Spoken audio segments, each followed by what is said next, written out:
another edition of Future Leaders Podcast, where we always speaking to some phenomenal, great people who have done great things in their lives through leadership. And so today I have a great privilege of speaking to a great friend, mentor, and it's a great guy, Councilman Coach Perry Sutton. Coach, how you doing, sir? I'm doing great, man. All great right. to be here. Glad Thank to you for have having you. me. Thank you. If you can, just kind of quick introduce yourself, let people know who you are. Perry Sutton, born and raised here in the city of Rock Hill, councilman for Ward 5 for the city of Rock Hill, also a youth football coach in this area. Awesome. And so we have came across each other through coaching. So that's where I originally met you at. And at the time I was coaching with as a parent coach. And I just loved your commitment and your dedication of serving, work with the young youth all those years. How many years have you been coaching? 35 years coaching. Wow. I'm telling my age. How did you come about coaching? I got into coaching. Actually, I was in the Coast Guard at the time, was home on leave. And one of my former coaches, Buck Swain, I saw him somewhere, and he told me to come out to the field to help him out. And I was like, Coach Buck, I can't coach. I'm in the Coast Guard. He said, well, just come on out there. So I go out there, I think a day later, and he says, I want you to go down there and help that guy. And it was Pat Kennedy. And I said, Coach, I don't live here. I said, I'm in the Coast Guard. I'm just home on leave. And he was like, go down there and help that guy. And so I went down there, and Pat was there. And Pat said, yeah, Coach Buck said you going to come down here and be the head coach. I said, Coach Buck did not tell you that. He said, yeah, we did. So we went back and forth. And I stayed out there that day, and we practiced, and when we finished, we said, man, we got to make a decision. And he said, now you going to be the head coach? I'm like, no. He said, we'll coach it together. I said, man, I don't live here. But some kind of way, man, I was able to do it, man, and I started driving back and forth. I was stationed in Charleston then, and I was able to maneuver, so whenever it was football season, I'd either get Charleston, or I'd get Wilmington, or I'd get Savannah, or I'd get Georgetown. So I would be close during football season. I sacrificed the other time when it wasn't football season, so from December to August, wherever y'all need me to go, I go. And so, and when I retired, my captain, he said, nobody will ever have a career like this, where he was able to maneuver where he was going to be during a football season. So I was blessed. God blessed me. That's why I know that that's what he wanted me to do, because he put me in position to do it.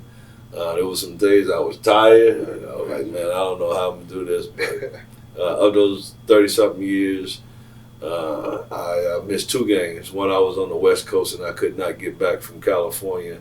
And another one, I was in the middle of it. Well, I was in the middle of it. I was in the Atlantic Ocean and I couldn't get back. Wow. So I was blessed. Wow. How far of a drive is that coming from Charleston back here to Rock Hill? It was 3 hours. Wow. But we had a championship game. I did it in almost 2. Wow. So you was doing that on the day, every day, correct? Yeah, Monday through Thursday, I would drive back. And when my youngest son got into college, it was Monday through Friday, because I had to come back for his game on. Wow. Well, I would come back for high school games on Friday, and then we would leave and go to wherever he was playing college ball at. Wow. And when it first started, me and my wife would come back because we had to be back at church. We were deacon and deaconess in church. Okay. And then when he got to his senior year, I was like, we can't do this. So we would start telling church, look, if you got a game somewhere, we're not coming back on that Sunday. We're going to have to miss that Sunday. Yeah. So for about 11 games, during his senior year, we missed. We would, unless it was close and we could get back, we would miss church. But man, it was worth it. I tell parents now, man, if you got a chance to go watch your kid do something, go do it and enjoy it, because that time will go by fast. Exactly. Long before you know it. Yeah. I see all that, man, because that speaks of great commitment, dedication to that. Most people can't want you commit to go across town, but you actually come in from a whole nother city, with traveling that far. So that speaks volume of your commitment to that which you are committed to and a part of. And so this kind of share, because when I think of you guys' team, it's not just a rink-dink team. I know when I coached, and I was a part of it, when my son was there for that 4 years, we may have lost 3 games in 4 years. Yeah. And so that's the type of level of play and that you guys put into the player. So if you can, just elaborate what is that you see in the level of coaching or that you guys really instill in these young men. What we do is teach fundamental football. We don't come out with a lot of fancy stuff. We'll put it in at the end of the season just to make the kids happy. But what we teach is fundamental football, so that when our kids leave our level, they can go to the next level and be successful. I use Jadeveon Clowney as an example. Is that he played linebacker for us, but he didn't play linebacker in middle school. He didn't play linebacker in high school. He didn't play linebacker in college. He didn't play linebacker again until he got to the NFL for the Houston Texans. So he had to rely back on what he learned when he was 11 to 12 years old. But that level of commitment and what we taught him, it still came back, and he was very successful. So that's what our commitment is, and we work our kids hard. Here's the thing: we treat our players like our kids. So we always say, once you play for us, you're our kids for life. So it's not just football. If you need us in the home, if you need us for grades, we push grades. We push life to be a productive citizen. That's what we want to create. And we've been blessed, man. We've had some very good athletes. We've had to work. I'll tell you, my worst team that we had, that team went to the championship. And they shouldn't have, because they weren't that good. They didn't listen. But and we got beaten by a team like 42 to 6 or something like that a couple of weeks before, and got them in the first round of the playoffs again, because it was only 2 rounds then. And we schemed and ended up winning the game. I think it was like 18 to 17. We won the game, and we got to the championship. We got a tail tore up, but that team actually got to the championship and got second place medals. And they're probably one of the worst teams that we had. But I still see some of them guys today. But it was the love and what we taught and that commitment that we tried to get them to give everything they got. And for that game, they did it. After that, they were just so happy. They didn't care about that championship. But yeah, we've been able to do that. This year's team is another successful team. Gray White team is undefeated. I think 4-0, 5-0. Pee Wee team is probably one of the best Pee Wee teams I've seen in this city in years. And they're about 4-0, 5-0. Matter of fact, my Pee Wee team, which is my 9 and 10-year-olds, beat my second Gray White team, which is 11 and 12-year-old, the other day in practice. They whooped them up and down the field. So, it's great just teaching the game. And, I tell everybody I know 3 things. I know football, I know the United States Coast Guard, I know the King James Bible.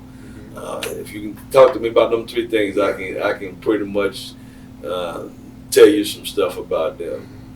Those are the things I claim to be an expert on. Wow.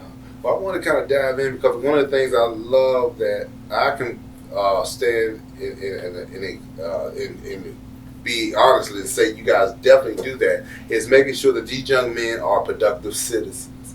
And so I had a privilege where not only did we do the football season and do things on the field, but off the field you guys do stuff too. So give me some of the things you guys do with the young men off the field as well. So we have Grades Day, where you have to bring in, because I think it's actually coming up. No, I think we just had one. Another one coming up. Well, you got to bring your report cards or your progress reports, and if your grades are not where we think they should be, you're probably going to run some laps. But the other thing we're going to do is we're going to find you a tutor. Now, most people don't know that tutors are free in the school, and so we had to navigate, make some phone calls, but. And one time we was even having tutors out on the field. Remember, they would come in and they would feed us on Wednesday, and they have tutors from Winthrop coming back, which we would love to get that back. But now the schools, we use the schools tutors, and so we tell the kids or the parents, get your son there early for tutoring, or he can stay over. If he needs to miss practice for tutoring, by all means, let him miss practice. we can catch up on practice another day. But those grades are the most important things, and not just for football, but for life. And then, we also talk to these kids about, we take them places. So we, a lot of times people say, well, they're going to college. If they've never seen a college, how can you tell a kid they want to go to college? So we take them to these colleges where we've incorporated also as an end of year trip. So we'll take these kids to some places they normally wouldn't go. We've been to the mountains. We've been to the beaches. We've been to Cleveland, Ohio, to the NFL Hall of Fame. We've been to Washington, D.C. People ask where we're going this year. I joke and say we're going to Armory Park and grill out some hot dogs if y'all don't raise some money. But we'll take that group somewhere where they haven't been before. Most of them have not been before. I think somebody mentioned Atlanta, which is 4 hours away, but there's so much to do in Atlanta. And we try to make these trips educational also. So when we go to these, we went to Cleveland, we went to museums. Not only was the NFL Hall of Fame, we went to museums and went to the Coast Guard base up in Cleveland, went to the stadium, we didn't go in the Rock and Roll Hall of Fame because we didn't have the funds for all that, but we went to the Rock and Roll Hall of Fame. We went to Washington, we went to the African American Museum, we went to the Capitol, went to the White House. We got a tour of the Capitol, we didn't get to tour the White House. We did the National Mall. So it was an educational. And then after that, we always have a talent show. Okay. So the talent show, what we've incorporated is in the talent show, and they're competing for prizes, is that you tell us what you've learned on this trip. And so I always tell those kids when they go back and they take social studies or history, I expect them to make A's and B's in it because we've helped push you, and some of the stuff they're giving you can see it. Well, before, they have to read it just out of books. They've lived it. Wow. So that's just some of the things that we try to do to help these young men, and we've had some young women become better, productive citizens. Wow. Yeah. That is huge. And so, like what you said, this exposure is so critical to you having to exceed and be involved because, for instance, some of the things I even can say in my life, the reason why I've accomplished certain things is because I've seen it before. Right. I've seen someone else who demonstrated it before me. I've sold people like Sherman Porterfield, Bishop Sherman Porterfield, who showed me what it was to be a husband. Certain other people who walked those journeys first, and that opened the eyes for me. And so I can attest that's very important that we get that exposure. And so with that, I wanted to kind of just dive into, because you do not only just you focus on your team, but you took it a step further.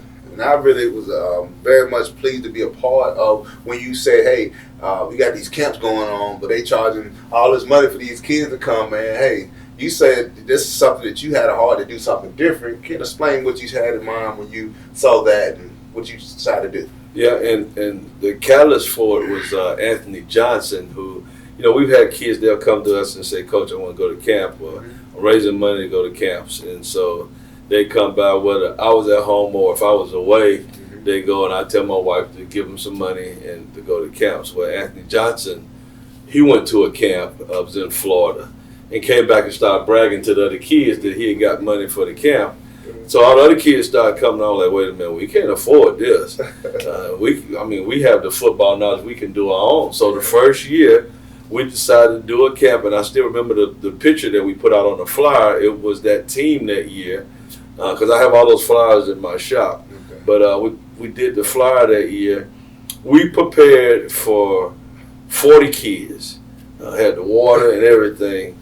200 kids showed up, and we were not prepared, man. If you're in a situation where you're like, man, I don't know what we're going to do about this. It was hot. We didn't have water, but the neighbors started showing up with water, and they showed up with ice. And I remember one person showed up. He had a Miata, the little red car, 2-seater, and he was in that car, and he had ice all around, the bags of ice, and he brought us ice. He just pulled up and brought us ice, and since that time, every year, and I think we were on our 11th camp, the neighbors still provide the water for the camp. They'll start bringing, they'll be like, Coach, when the camp, it's always Father's Day weekend, and they'll start pulling up, and they'll get out, you got your hand truck, bring the hand truck, and they'll put them in there. some ladies have started saying, I don't buy the big water, they buy the little water because they say the kids waste the water. And they start around about February, March, they start bringing water over, getting ready for the camp. So now the camp is, it was start off just the Sylvia Circle Demons, and we've added the YMCA as a title sponsor. We've added Hospitality Heat and Air as a title sponsor. The 3 high schools also help sponsor because these are going to be their kids eventually. We used to give each high school a day. Okay. We've since then go one day, y'all come over here and help. And we do it that Saturday before Father's Day weekend. But we feed them, they come in, they get to eat, the local businesses come in, and it's just the community. You have been a big help for years, providing security, helping pick up trash, doing everything. I mean, whatever needs to be done. The whole community comes together. We're tired out there, we're wore out, but it has been a success, and now it carries Jadeveon Clowney's name, and so no matter where he is, he always flies in for that camp. We give away T-shirts. The biggest thing is the T-shirts. Everybody wants the T-shirt, and they want to show that they've been there every year, so they got the T-shirts, and they've been good quality T-shirts because the first ones that came out were they were yellow. They were that safety yellow that they have, and they were Chris Hope's name was on the back of them, and those shirts are still holding up and still good. So that has become a labor of love, and we do it every year. And I keep saying, man, this is my last year. I'm not doing this anymore. I'm wore out, but we're planning to do it again this year. I did tell Jadeveon Clowney, I said, man, when you retire, I'm retiring this camp. Yeah. So we'll see how that goes. Wow. Now with that, I know Rock Hill is known as Football USA, right? Football City USA. There you go. Correct me with that. Now, this kind of give us an update on what that is to you, get a little history of what that is, but also you played a major part. You played a major part in a lot of these athletes who came, whether it was football or basketball, it doesn't matter what sport, you've always had a great hand in that. So kind of give us a little bit of what that is. So football, the actual moniker Football City USA came about with Barry Byers and Gene, who's on WRHI, and I do part-time on WRHI, I announce football games, but they were talking about Titletown USA one day, which is Green Bay's nickname, and they said Rock Hill is so successful, we need our own moniker, and they came up with Football City USA, and it has taken off so much that this past summer, the South Carolina legislature led by Brandon Guffey, who used to play in this city and played against us. He played for York Road. Okay. And I'll tell that story a little bit, but he's a state senator now, a state congressman now, and Brandon was able to get the House on a unanimous vote to name Rock Hill officially Football City USA. So we got the proclamation, and we went down and actually took representatives from all 3 high school teams and city and Parks and Recreation and YMCA, the NFL players, and we all came back. And what was really good is the 3 of the kids that went down representing young men that representing the schools. Those 3 have been named to the Shrine Bowl this year. So it's just a great accomplishment for the city. But we produce. This city has produced 44 NFL football players, current and former. And one day, we've got those stats, but one day I'd like to be able to name all the college players that have come through, and just add up the amount of college scholarships that have been garnered through the sport of football. And not even if you played football, but in college, but if you use football as a tool to get you to college. Those are some of the accomplishments that we really need to push out to the community and to the rest of the world of what's come out of this city. That's amazing. And so let me ask you this, because you have, like say, served primarily with football for over 35 years. Mm-hmm. And so what was it that you said, I want to do something a little bit more?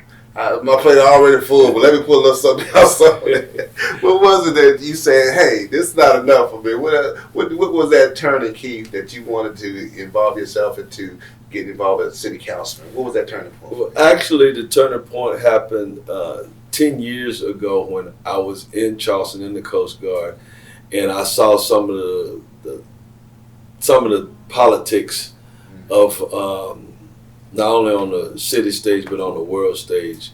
Probably one of the main things that I'd say was a kicker was immigration, and I saw where if you were from Cuba, you can get a foot in the stand and you get to stay.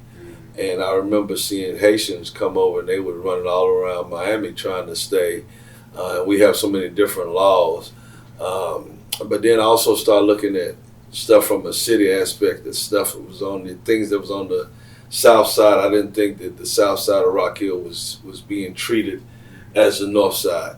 There was a lot that I was ignorant about, that I did not know. Since getting on city council, I've learned, like everybody, a lot of people think that the city of Rock Hill has plenty of money. The city of Rock Hill does have a $300 million budget. The city of Rock Hill also employs 1,000 people. The city of Rock Hill also has its own water treatment system. It also has its sewer treatment system, has its own free bus system. I mean, the city of Rock Hill's own electrical system. City of Rock Hill is so much different from most cities in the state of South Carolina that we need a budget twice the size of what we have to be able to function. A lot of people, and even I thought that the city could come in and tell a private citizen what to do on their property. They don't have the power to do that. We can make some regulations and some rules to adhere by. So we had to, getting on there, I had to learn different things to try to help the South Side. And, teaming with Councilman Derek Lindsay, we've been pretty successful in doing the things to make the South Side better. We haven't been 100% in winning these little battles, but high 90s. High 80s, low 90s, we've been pretty successful in that. And then we're still learning ways to get more funding. We start, going to the federal government, going to the state government to bring funding into the city of Rock Hill, grants and so forth, but also getting our citizens involved. I think that's one of the biggest things. Now, I was on the PRT. I was a commissioner for Parks and Recreation. Yes. I was on the football committee. I served in other capacities in the city, but what we're doing now is trying to get everybody else. I give you an example. Pat Kennedy, who coaches youth football with me, he was on the tree commission. And you like, tree commission? Yeah, there's a commission that decides what kind of trees can be planted in the city of Rock Hill, because you can bring trees in that could kill other trees in this city. And so we have to be careful of what's allowed in here. Well, that's huge. I think that is so important that we are informing people, because I think back on my early years and all I knew about was president. I didn't know nothing about no mayor, city council. What is a city council? So I didn't know anything about that. But someone, I think it was Bishop Crump, when I started attending Freedom years ago, was really educating us about getting involved in the school boards, going to meetings and stuff like that. So that was an eye opener. Someone has to be that one to share with the community about these different opportunities. Right. Yeah. And so, what is something how you go about enlightening others? So one of the things that we do is we have community meetings. Community meetings happen once a month for a lot of communities. Some are stronger than others. Okay. Like some only meet once a year. We have a lot of communities on the south side that meet once a month. And at those points, we bring out, we tell what we're doing, what's coming up in the future. They tell us some of the problems they have. We go find fixes for them problems. We explain how the difference of street, because a lot of people think that if a street needs to be paved, that the city of Rock Hill can do it. We have to explain that you need to look on the sign. It's easy to see who that street belongs to. Okay. If it's one of the green signs, if it has the city signal or symbol on it, well, then there's a city street. Okay. Well, then we can then find ways to pave that street. But if it doesn't, it's a state street and we can't pave it. We can repair it, the potholes, okay, but we can't pave it, because if we pave it, then that becomes our street, and we don't have the funding where the state's getting funding for those streets. But they have the state has a lot of streets that they have to do. So you have to understand that they can't. All money can't come to Rock Hill. You have a lot of rural places. If you travel through the state, they still have dirt roads. They're still, or the roads that they have are 30, 40 years old, and those roads will tear a car up. So we have to be strategic on when we try to look for those. And because a street has a pothole in it, instead of spending all that money trying to redo that whole road, how about we repair that one and try to take care of the roads that are worse? So it's not a game, but it's a strategic move on how we can make sure that we take care the most and be good stewards of the funding that we get. And and not only that, it's 6 wards, so all of them can't come to Ward 5, man. I would love for it to, but we got to take care of these other wards too. All citizens pay taxes, so everybody should be able to get their fair share. I like the fact that that you are one to get things done for one. How is it in? I'm pretty sure you do come across times where you come across some challenges, but how is it in your approach on moving the needle? Is it so much that that you run across a good bit of controversy? Because I know, like, if you look at some people, if you're a Republican, you ain't want to hear none of the Democrat got it. Yeah. You know what I'm saying? How do you get past that? So I will say I was blessed that I was in the United States Coast Guard, where we're African Americans only 4%. So I've moved up the ranks to chief, and I had to learn to work with people that I didn't like. I had to work with people that weren't like me. I had to work with people that didn't look like me, and we had to work together because we had to save each other's lives. So I think as city councilors, me personally, it's easy. We have discussions. Nobody gets to the point that they hate one another.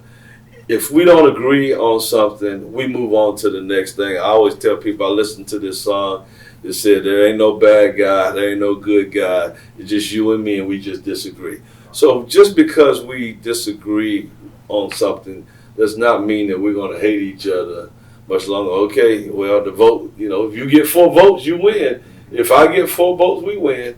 And then it's over with, and we're going on to the next issue. For us to go back and continue to fight over this issue, and we leave all this other stuff out there, that's just wrong. I think that sometimes in our federal politics and even state, that they hold grudges. I look closely to the federal level with the budget just going on, and people might say, well, why are you concerned with that budget? Well, because I'm retired military, my paycheck comes out of there. That budget just doesn't get approved. My family doesn't eat. I don't have any funding coming in. So, and not only me, everybody else is in the military. Everybody's in the military that's retired. And a lot of people do not understand that a lot of your younger guys, when they come into the military, your lower ranks, some of those guys on food stamps. They don't have that type of funding. So now, if you live in paycheck to paycheck, and all of a sudden somebody is making $100 and something thousand a year because the senators and congressmen, their paychecks don't get cut if there's not a budget. But if the budget does not get through, their paychecks don't get cut. And so now how is that soldier that we're paying to protect our country, how can he concentrate on doing his job when his family can't eat? So, it's the little things like that that, we educate our people so that we know on how important getting those budgets passed are to us. The same way with the city of Rock Hill getting, it's state mandated our budgets have to be passed at a certain time. And our city management does a great job of preparing. We have budget workshops ahead of time so that we're prepared, and they do a great job of preparing the budget, and then we can vote on, yay or nay on it. It's been very good. But yeah, we work together. Don't always agree, but always come out unified. That's good. Yeah. So since you've been here, and that's been what 2-3 years yet? You've been serving as. They haven't been that long. It's been a year and a half. A year and a half. Man, A lot of people think we've been on there a long time. You've been getting in. I will tell you this. I had a person that called me and they said, Councilman Sutton, you made a promise of doing 10 things, doing so many things. That's what she said. And I don't think you kept that promise. I said, well, I can send it to you. I said it was 12 things. And I said I'll get them done in 4 years. And she said, yeah, that one. That's what I want to know. I said, yeah, well, it was 12. I said they've been done in a year and a half. I said, but I'm working on some new ones now. Wow. Yeah, and I told her that was when I put those out there, I had a plan to get that stuff done, and that's the plan. So now we're progressively looking for new things to do. To improve ourselves, not only the city of Rock Hill, but mainly the south side, but then the total city of Rock Hill. When we say this, we want our city to be the best in the state of South Carolina and the best in the United States. And when people hear that, I say, we're sincerely doing that. Same way we did with coaching football. I expect my team to be the best in this city, the best in this state. I expect myself and Councilman Lindsay expect ourselves to be the best city councilman that ever come through here. But it comes through work. How you become a good football team, and you talking about why we win all the time? Because we work. Yeah. We outwork everybody else. City council, we outwork everybody else, and that's how we achieve these goals. Wow. Yeah. Knowing what you're saying, one of my things is okay. Knowing we want to make sure we have best businesses. Grocery stores and those things here, business-wise, on the south side. Mm-hmm. Are we doing any type of educating? Because my thing of it is, you go to certain businesses, even though you may have a business, but we want to make sure not just did any type of business, but a good quality business. Right. And so educating job skills and things like that, because of course, we want to make sure if I go spend $1 with you, Mm-hmm. I tell anybody, I don't just go into black businesses. I want to make sure I support a good business. Yeah, and I'm the same way. If I take my automobile in to be repaired, I'm going to the best one. I worked hard for my money, Exactly. so I don't want my money to be just wasted. Just last week, City of Rock Hill had the Small Business Association luncheon, and it was at the Sports and Events Center. So we attended, and one of the things I tried to do was talk to most. I didn't get to all of them, but most of those owners. And I said, I'm gonna come see you in the next couple of weeks, and see what your business. They said, yes, please come by. Also, we want to make sure that we want to find out how we can do whatever we can do to help your business grow. Because what people don't understand, if your business is growing, that means you're paying taxes. You're paying hospitality taxes. Hospitality taxes go using for PRT, and it's helping the city become a better city. Now I can use those taxes to help take care of the South Side, and so that's one of the things that we're doing. Another thing the city has done is they've hired an ombudsman. So now they have a person that will basically grab you by the hand and show you how to navigate through the city system. For if you have a business, on how whether you're going to expand your business, if you want to build a brick and mortar, or if you need a license for this or whatever, we have a person, because we understood, as one of the complaints is that it is so hard to navigate through the city of Rock Hill's planning department or the different departments. So the city hired our ombudsman to do that. Right. I think it's one of the best things, and when we told her and introduced her to the small businesses, small business luncheon, those people were happy.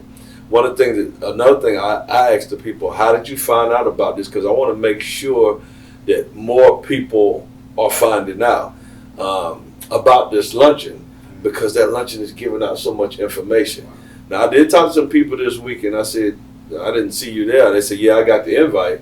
I didn't have time to go. And I understand that if you got a business, and I think I'm not sure, but I think they target business with 10 employees or less. And so, I understand if you're a business owner and it was at lunch and you didn't have any employees, you had to be there.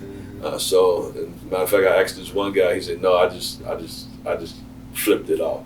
I said, no, don't flip it off next time. Come and learn what you can do or what we can do to help grow your business. Because that's your livelihood, and we want to make sure that your livelihood is taken care of. Exactly. Yeah. I think that's so important. I think that's one of my things is educating business how to become better. Yes. Is at least having those resources available for the citizens and for they can be able to grow. And so with that, some of the things that you are now have done, I know we talked about it earlier, what's some of the things that you would say that's been a great thing that's been helpful to the neighborhoods that since you have been here since this year and a half? So I think one of the biggest is that one of the first things I got when I got here was the flooding. Okay. And I'm the type of person, not only am I going to tackle the problem, I want to go to the root and find out what's going on. So we had flooding on the south side. College Down was one of the main ones. Southland Park was one of the main ones. I remember Leon Cathcart, God rest his soul. Leon would call me every week. We were childhood friends, and he would call me every week. And I went to Leon. Leon said, it's flooding behind my house in Southland Park. And he said, come on down here, man. I had on some good tennis shoes. And Leon took me down up in the woods. And I said, Leon, if I get bit by a snake, man, it's going to be me and you out here. He said, if you get bit by a snake, then I'm going to leave you down here. But we go down there and found that a bridge that went out the Blackman Road had fell in the creek and was blocking the water going down, and so it was holding up everything. I got the city down there and they got that cleaned up. Okay. But, learning also, and this is, when we talk about education, if you look at the city of Rock Hill and you go to Saluda Street, Saluda Street is a crown in the middle, but the water goes one way. All that water eventually goes to Southland Park. The other way, all that water eventually goes to College Down. But the culverts and the waterways have, over the years, the trash and the dirt and stuff have grown. Where at one time, especially when they College Down, one time that thing was 6 to 8 feet. Now deep. Now it's only 2 to 3 feet deep. Okay. So we had to understand, okay, that's the problem. How do we fix it? So we started going to other cities. We went to Mecklenburg counties, water, wastewater, stormwater conferences, and to understand that all wastewater, all stormwater originates from the Catawba River. And so there are basins of creeks that we used to run through when we were kids. Yeah. Those are waterways, and water can get from there and head south. And we talked about how they've gotten, the dirt has got in them, and they've gotten, so when we went to Washington to get the money, we actually asked for $12 million to take care of what we call the Lake Street area. We got 9.46 million. But that is going to take care, starting at Walnut Street, coming all the way down Saluda, going under Saluda, and all the way down to Heckle Boulevard. Okay. That's going to take care of that area where we can make that so water will be able to move and eradicate that flooding. Right. Other thing we've done in College Down is they've changed the way, and we put in 2 retention ponds and put a roundabout, but all that stuff was piping, new piping that goes. And, it hadn't flooded in College Down in a year and a half. Some people be like, oh, one lady told me it hadn't flooded because it hadn't rained hard. And I said, well, God is really looking out for me then because it hadn't done it. But whenever it rains, myself and Councilman Lindsay, we go to these places and sit up there. We go to College Down now. I don't care how hard it's raining. We go sit down there because we want to see if it happens. And it hadn't happened. We hadn't finished because we talked about those culverts. We're doing Lake Street, what they call it the Lake Street, when that's coming from Walnut to Heckle. Pennies for Progress, the Pennies 4 had agreed to do the one on Flint Hill area. They'll take care of 2 of them. But to get the College Down area, we couldn't, where that creek is, which is going to be the final straw of taking care of that 100-year flood that'll happen there, we couldn't just go in and dredge that out because of, if we do, first of all, we'll make it too deep in that water sit there, but also we'll flood what's south of it. Go ahead before you get into Chester, and you didn't want to flood nobody else's land. Now, one of the things that helped me is when I first got there, and we went down when we were evaluating how we could fix the problem. I was told that we couldn't. I said, well, that creek needs to be dredged out, and the engineer told me we can't dredge the creek out. And I said, why can't we? He said, because it's against the law. He didn't know who I was. And so I was standing up on the hill, and I said, well, let me introduce myself. I said, I'm Perry Sutton. I'm new city councilman here, and I spent 30 years in the United States Coast Guard. We dredge everywhere. I said, so don't tell me we can't dredge here. We can dredge here. We're going to have to go through the Army Corps of Engineers. We're going to have to go through the state government. We're going to have to go through DHEC. We're going to do it. So what we created, we got together with other municipalities, and we created a group called WET. It is Watershed, I'm forgetting the other two acronyms. But what it is we have now, have all other municipalities are in agreement or working with us to take care of the waterways going all the way down through there. That was a major development, and so everybody now is putting some money in to do a study. Because you had to do the study. Man, we've been told there's some worms you can't get rid of. I don't care about your house, they care about the worms. Wow. And so you have to go through these agencies to see either if they can move those worms, or if moving those worms, what other environments it will affect. And that's the things that you have to deal with now. So we're at that process of that, and it's moving on. But before I got on city council, I didn't know what a watershed is. I was in them, but I didn't know what it is. I didn't understand the process. So little things like that has really helped us to get better. And so my first year and a half, I said that's one of the biggest things that we've done is we've learned. We've taken care of some of the flooding. I remember we was going down Crawford Road, and it was flooding. It was raining. It was flooding. The water was sitting there. Wow. And we down there with Terrence Neely and myself and Councilman Lindsay. We standing in the rain. I mean, it's pouring. And we're like, man, we don't understand it. So he finally gets a group down there, and they trying to drench it. Found out there was a 42-inch TV in the culvert that was holding the water up. Somebody wanted to get rid of the TV and put it in the culvert, but that TV held up the water that was flooding. We got that TV out there now. Go down Crawford Road now. Wow. You don't see that. You don't see it.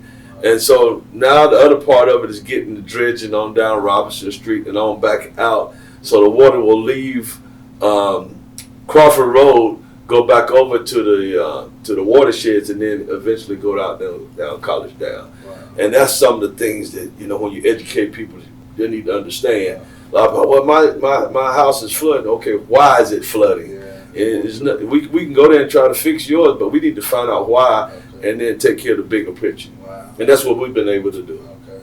Well, that's awesome that you took enough care to do that. Some people just put a Band-Aid over, keep it pushing. Yeah, fix your problems. Everybody else say that's right. But you actually took the initiative to really see the bigger picture. Right. And that's huge. That's huge. And I was thinking about while you were speaking that you had experiences by your Coast Guard experiences where we're able to give you some insight, and also you're able to use those skills. Right. I can go to a place and look at water. We do it all the time. I say, Councilman, we're a team, so we'll call me and say, hey man, this guy said his house flooding, or his yard is flooding. So we'll go pull up and we'll stand there and we'll look and we'll say, okay man, he got a crest here, it's going there, it's going that way. Why does he have this crest? Oh, there was a lip here one time on this road. Wow. They came back in and removed the lip, so now it's going down, or the lip is worn out. You can look at a fence and see at one time the fence was here, but now it has dirt up here, so stuff has come up over the years. So you look at those things, and then I can call back to Terrence or the engineer and say, hey man, this is what I believe. Now you're the professional, but you got to remember I did this for 30 years. So this is what I have come up with as a way, and then they'll come out there and we'll discuss it. And most of the time, we're both on the same page and say, okay, how can we fix this to take care of this homeowner? And some of them, man, these people's houses have been flooded for years. And nobody, I'm not going to say they didn't take the time. I didn't say they didn't have the knowledge of how to repair or take care of that problem. I'm picking and choosing how I'm saying it. You know what I mean? You know what I mean? But yeah, I'm not going to say this, they just may not have known how to tackle the problem. Or they're not saying they didn't want to fix the problem. They just didn't know how to deal with it. And so that is huge that, you being able to come in and just use your skill set and make it a major stride. And I know the city is so appreciative. But with this, I want to just ask you, what do you see yourself? Because I know, from my understanding, I didn't know that you was only planning on running one time. I was like, oh man, we can't do that. So because the city really needs your assistance and for the season. And so, what is it that you say in this time you sitting in this seat that you want to see happen that's going to benefit the community as a whole? So when I came on, I said I would do 1, maybe 2 terms, and I'm almost halfway through my first term, and city has really pushed me, like, could you do another term? And I have conceded and said I'll do, if the people elect me, I'll do a second term, because there's some things that we just won't get completed in that first 4 years. I think about the I-77 corridor and on down Porter Road, the things that are coming that we're negotiating with people to bring here. That's going to be, man, I wish I could tell you what's coming here. And people, I mean, some of them is even military defense contractors. And people don't realize how big that is, man. You get a military defense contractor in your city, man, that's the jobs, them $90,000 jobs, the taxes that they'll pay to the city. And because they're on the I-77 corridor, that money comes back to the south side with the TIF. But we can improve infrastructure because that infrastructure is the oldest in the city. That part of Rock Hill is the oldest in the city. Southland and College Down, when this city was built, that stuff didn't exist. That was woods. Yeah. And so they didn't mind the water going there. But now you built houses, and now we built all the way down to Sweetwater. We built Roddy Park. Oh, that was woods back then. So we have to take care of those places. One of the new things now is that you have storm mitigation when you build. We're getting ready. We had first reading, and hopefully we'll get second reading approval of what's called Albright Commons West and East, which is going to surround Southland Park. Our biggest thing that we told the developer is that your water, your storm water must not affect Southland Park. And we kept repeating it. Your storm water must not affect Southland Park. One of the things that we've learned is that when you have just land and it rains, it soaks in the ground.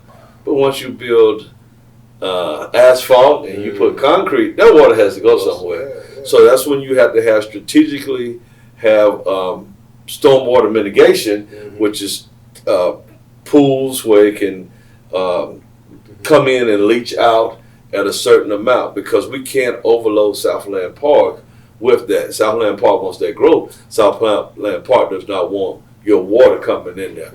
And so that's been, some of the things that we've been pushing in developers. He's heard us loud and clear and say, hey man, if you want to continue to do this, we expect you to do that. And we believe he will. From the plans he's seen, and our engineers from the planning department have said, yes, this will work. This will work. This will not affect. Actually, they told us that it will enhance Southland Park's stormwater mitigation, which I really wanted to hear that. And then on down to Holly Hill and those areas, they'll take care of that. So anytime we can do something to make those improvements, I'm very happy to hear about it. I appreciate it because I live in Southland Park. Oh, yeah. I definitely want the My son lives in Southland Park, so want the problem. Here's another thing, because I come from a big family. I have family living in every area. Yeah. So I said, man, I'd take an area because I got family in every one of the areas. Yeah, and I got to answer to them. So, yeah. Well, that's awesome. And so with that, I just want to just get who you say, because I'm pretty sure, like, I had the privilege of my guys like Squeaky and some of those young guys who you've had the privilege of grooming to the next success on the football and things like that. So who are you, some of the ones you're trying, working with to groom even in these areas where you're working with the city? Are you taking time to work with other young men who show interest? Yeah. So I'm not gonna call it. No, you ain't gonna call that. We just kind of. But what we're doing is, we've added, I think it's between 30 and 40. African Americans to the commissions and boards. Only 3 city councilmen get to pick the city commissions and boards. Kevin Sutton is one, John Black is one, and me, Perry Sutton, I'm the 3rd person. Okay. And so I made that a major mission to add people to commissions and board, and we've been very successful in doing that. And here in the next 2 to 3 years, I'd like to add 30 more, but people who care about. And we're putting younger people, because some of these boards had some people that have been on there for a long time. And even I have to understand. I recently turned 60. I understand as a coach, I have to have young people there who can, because these kids listen to rap. I took my great nephew down to FAMU last week, and we went there, and then we got there and was getting a rental car, and the girl was telling us about Tallahassee, Florida, and she was saying, "Man, this is a great city, but it's a college town." And she was telling my nephew, she said, "Ain't much to do here." She was saying there's pretty girls here. He said there's pretty girls everywhere. But then she said, "Yeah, but Boston somebody is from here and he's doing a rap." And then I'm like, "Who in the world is that?" And she said, "You don't know who that is?" I said, "No, I don't know that." And they say, "But he rapped with Future." And I said, "Well, who is Future?" And I'm like, "I don't know these people." But so I understand that I have to have somebody that knows who these people are to deal with the kids that I deal with. Even when we go on these trips, the kids, I tell the kids, if you're in trouble, you ride with me. Because you're going to listen to old school R&B. Now, if you being good, you can ride with the others. You can listen to that hip-hop all you want to. But in my car, we listen to old school R&B. Yeah. So if they've been in trouble, they put their headphones and sit back there like this. But, as that, so we added people to commissions and boards. But also we're educating our people, because you're right, I need to have somebody ready to take my place. And they need to be educated and ready to get in here and fight the good fight. Yes. So that's one of the things I think that wasn't done before, and we're going to do it now to make sure that we have somebody to come in there. I think that's been the drop off, because when you come in to city council, we have classes, we have the municipal association, but if you don't know, and it would help me out because I was in the military, if you don't know, it's a big drop off. So while you trying to catch up, the other side of town, they still moving, and we went down. We've been blessed that we've really went out and tried to learn as much as possible so that we can keep fighting for our side of town and for the city. Because I fight for Southside, but I also fight for the city against other municipalities. They're trying to get something to improve theirs. We're trying to improve ours, and then for the state, they're trying to improve our state. And because I was in the military, I fight for this country. Yes. Strategic ways in which this country can get better. Yeah. I think you said something that was so good. I just think about I think Derek had a good place because he had Miss Susie, and then Miss Susie then passed the torch on to Miss Sandra. And then now, but see, they kind of help groom one another. Right. And I think you are the beginning to the next, because that has to happen. Yeah. That has to happen. I know Miss Sandra always say, "Steve, if you live in my ward, I'll be." But I was telling them, I'm the type of person I can't sit long. So they be laughing at me because they be like, "How fast he gonna fall asleep today?"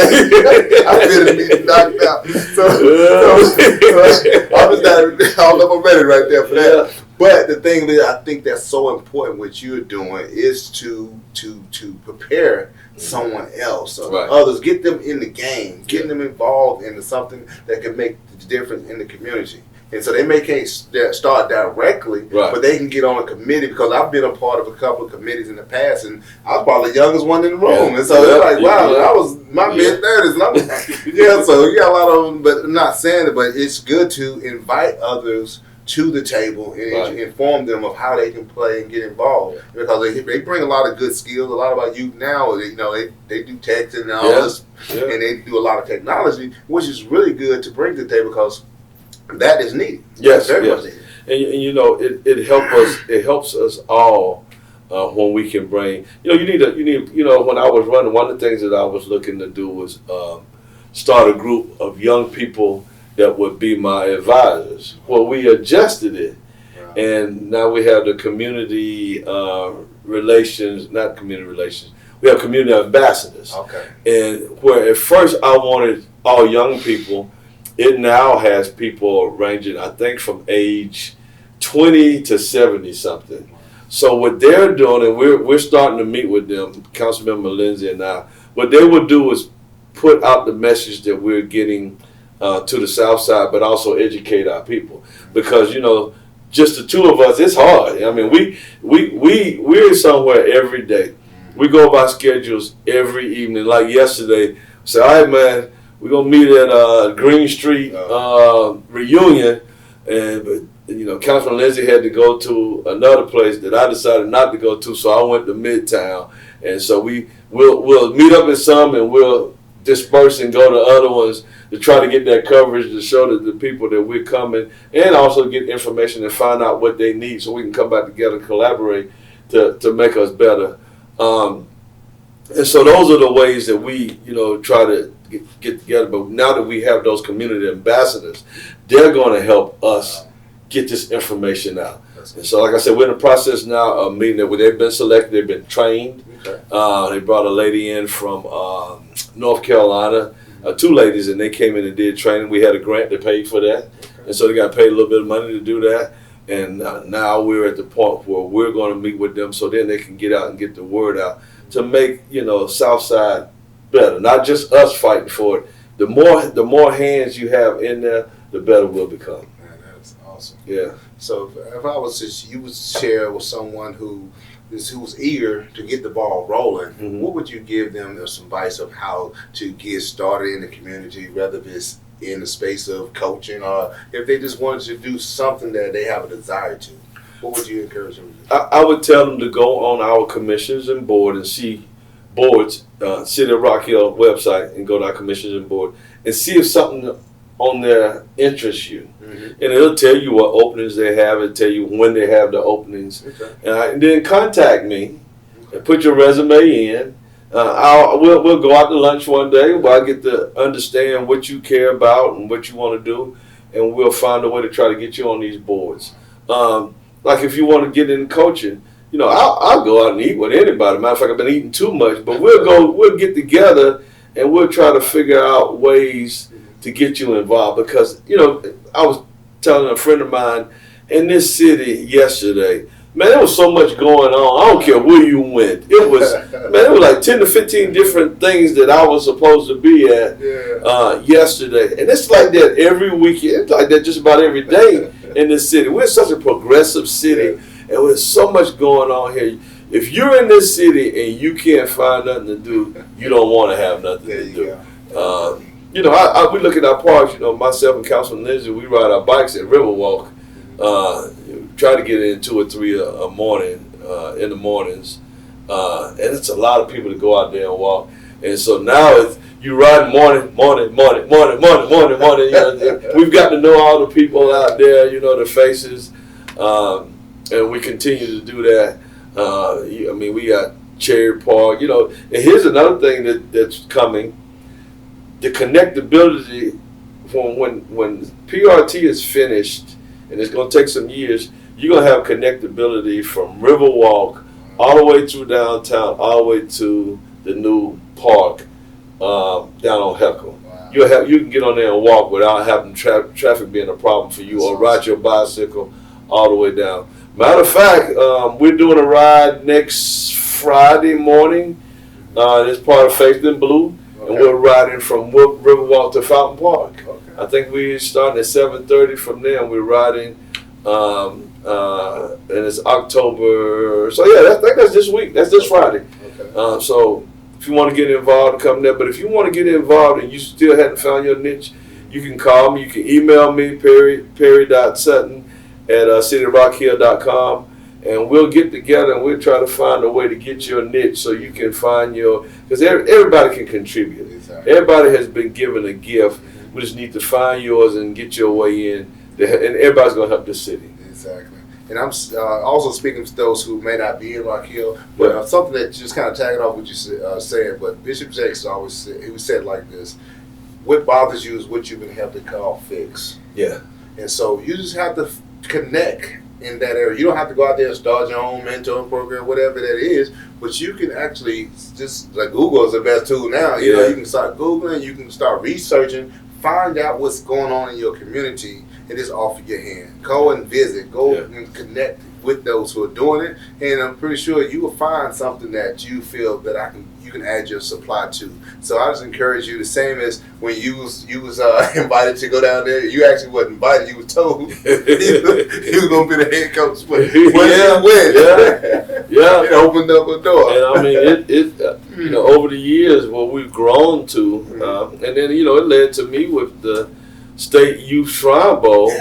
And so, now I'm the athletic director for the Youth Shrine Bowl of the Carolinas. So I cover both states. It's really big during the summer times. I travel every weekend, and I go from the mountains of North Carolina to the coast of North Carolina to the mountains of South Carolina to the coast of South Carolina. I think I've hit just about every city. There was some cities I was like, man, I didn't have no way knowing this existed. I was going to South Carolina to a place, it was Lake City. And man, I went through so much corn, man. I was like, man, what? And then I got there and I said, why is this city called Lake City? They said, well, we just finally got a lake. It was called Lake City. There were no lakes here. So they just finally got a man-made lake. Wow. So all the stuff you learn on traveling, meeting people, I can safely say, man, about 90% of all the cities in the state of North Carolina, South Carolina, I know some people there. Well, that's awesome. That's awesome. Yeah. Well, we want to thank you so much for taking your time just to be able to come and share. And through your journey, I hope that it has inspired others to really take action and take the fortitude to be the answer versus always expecting someone else to give you an answer. Yeah. So it really takes you to get out and do something towards be the change that you want to see in your community. So we thank you again just for taking time. And if you wanted to give the people something just to ponder on, to kind of encourage them, inspire them to continue pushing forward, what would that be? I would say this: everybody was put on this earth for a reason. I truly believe that. Find your reason before it's too late. And give back to this community. All of our young people, I know when I was growing up, man, there was so many people poured into my life. I am the conglomerate, and the things I do, I'm a conglomerate of a lot of people. I've seen my mentors, and they'll come up to me and they'll say, Perry, I'm really proud of you. And I say, what I'm doing is a part of you. What I'm giving to these kids, I got a part of that from you. And they'll get teary-eyed, and they'll say, thank you. And I say, well, you know what? I'm about to get to that age where those guys that I'm pouring into, they're going to pour into somebody else. So we, as a village, they say it takes a village. Yeah. I ask everybody to become part of that village so we can continue to grow and make this land a better place. Yeah, definitely. And so I thank y'all for taking the time to take a look and to learn and to be able to get something from this conversation. And so with that, I want you to like, share, and also just to leave a comment if you care to. And we look forward to seeing you in the next one. Be great.